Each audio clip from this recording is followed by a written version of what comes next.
Hey guys, Prowl 1701 here, and today we're going to be reviewing Attack of the Cybermen, the first story from Season 22 with the 6th Doctor. This is the first time I've ever seen Attack of the Cybermen, and I'm going to start off by saying I really enjoyed it. I thought it was really good. It's violent, but I liked it. I liked a lot of the things it was doing. I thought it was a lot of fun. Colin Baker is doing his theatrical kind of over-the-topness that I'm not a big fan of. I'm not a big fan of his acting style. You can tell he's a theatrically trained actor, and I'm sure that's great on stage, and I know he's really good at pantomime. But it is a little much for me here. It seems like, to me, that he doesn't feel like a person. He feels like an actor playing a character. Perry in this one, I wasn't as big. I've never been a big fan of Perry. Nicholas' American accent really doesn't help, but I've never been a big fan of Perry. I am a fan of some of Perry's outfits, but I'm not a big fan of Perry. I like Lytton in this. I like that Lytton turns out to be a pretty good fellow here. I mean, he's still just doing what he's paid to do, but he goes out of his way, and what he just happens to be doing is the right thing, that he does go out trying to do the right thing. And even when the Cybermen threaten him with death, you know, he stays silent. Even when they crush his fist, he stays silent other than screaming. And even when he's being converted into a Cyberman, you know, he tells the Doctor to get out. So I like Lytton's character arc in this story, especially when you combine it to what we saw of him in Resurrection, which I will admit is a little hazy right now. I haven't watched Resurrection in a long time. But I really enjoyed that with Lytton. The scene where his hands get crushed was not as graphic as I was expecting, because I'd always heard that was one of the things people point to about how Season 22 is too dark and too violent. But it's my own fault, because I should have realized that I needed to look at it through the lens of classic Who budget and effect and kid show and what they could get away with and what was considered violent at the time. Oh, I would love to have seen Mary Waterhouse if she could see some of the stuff on like Game of Thrones. She'd have a heart attack. It was still well done. I liked it. I mean, the guy playing Lytton's performance and the blood on the hands, it does fine. It just wasn't quite what I built it up to in my head. But I'm sure if I had watched this story for the first time as a child, I'd been like, oh my God. The Cybermen I like in this one. They are not as emotional as they get sometimes. I really like having the one guy back playing the cyber leader again, and then having Michael back playing the cyber controller from Tomb. That's pretty cool, even if he has to put on a little weight. I like the fact they did do Nod's death to bring both of them back. I enjoy the different settings the story takes place in, from the streets, on 1985 Earth. I enjoy that. I love the fact that the TARDIS appears in Totter's Lane right there. I love all the callbacks to previous stories in this. There are several, including the fact the TARDIS appearing there, in that junkyard, basically where everything started in An Unearthly Child. That's a nice little callback there to that. We have a Cyberman walking around in the sewers from Invasion. That's pretty cool. The fact they're back on Telos from Tomb of the Cybermen, and we actually see Cybermen coming out almost like in Tomb of the Cybermen. Doesn't look as good, though. It's much more iconic in Tomb when they're coming out.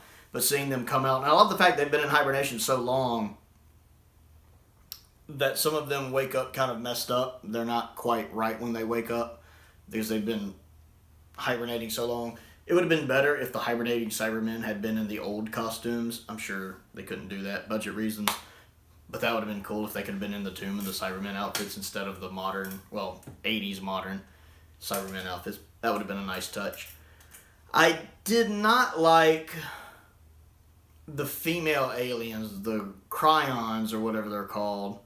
I didn't really care for the way they're done up. I know it's a bunch of women, some of which actually were pretty well-known UK actresses and presenters and stuff at the time.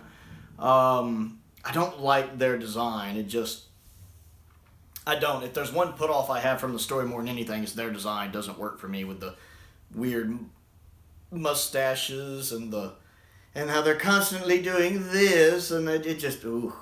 I didn't buy that. I didn't care for that. Again, the different settings I like. I like being on Telos, how they unsaturated everything to give it a more gray, flat look, as they talk about in the making of. I like some of the model work done there with the cyber base. That looks good. I really enjoy the inside of the base. I mean, it is very much a set design, kind of like Earthshot, but it looks good. So the sewers look great, especially there in episode 1 with the sewers. That looks really good. I love the whole bit about the TARDIS chameleon circuit being fixed, but it's still being kind of not quite right with it turning into like the organ and everything. That's really nice. Interesting seeing the Doctor shooting Cybermen. But for me, if there is a Doctor that's going to be using a gun like that, I can see Six doing it. We talked recently in another video kind of about, is the 5th Doctor a tragic character? Because the 5th Doctor is a more kind of gentle, kinder Doctor, unless he's angry. He has some First Doctor in him. But the 5th Doctor endured so much loss that when he regenerated, it's not surprising that his 6th incarnation would be gruffer and a little more aggressive, perhaps. So I could believe the 6th Doctor. I think that lends into the 6th Doctor using the gun when he shoots the cyber controller. I believe it. That's a cool, iconic shot. I've seen that shot in several fan-made trailers before. It's a great little shot. I have no issue with that. I think there are those rare occasions where the Doctor's back is up against a wall, and sometimes you just gotta, And the fact he's using an alien gun and not a real gun does make a difference to me. Like he's using the little cyber weapon instead of like a pistol. To me, that does make a difference. But I enjoyed it. I actually really liked it a lot. I enjoy it more than I enjoy some of the other Cyberman stories. I like it more than I do 10th Planet. Still not as good as Revenge of the Cybermen, but I love Revenge of the Cybermen. It's not as good as Earthshot. But again, part of the weaknesses for me is I'm not a big fan of the 6th Doctor in general. It's just Colin's acting at times kind of bothers me.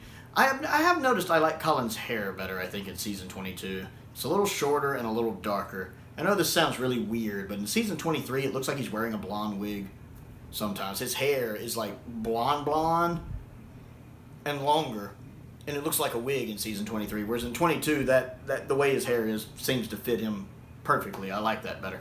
An odd nitpick, but there it is. So yeah, I enjoyed this story. I think it had a pretty good cast. I felt bad when all of the other characters trying to get away kind of got killed all at once. Those other 3 guys, one of them gets electrocuted and the other 2 get shot. It's like, we almost made it, and then they don't. But that is kind of how life works sometimes. So, on an unrelated thing, I did watch the Michael Grade interview because I'd really been looking forward to that. I enjoyed that.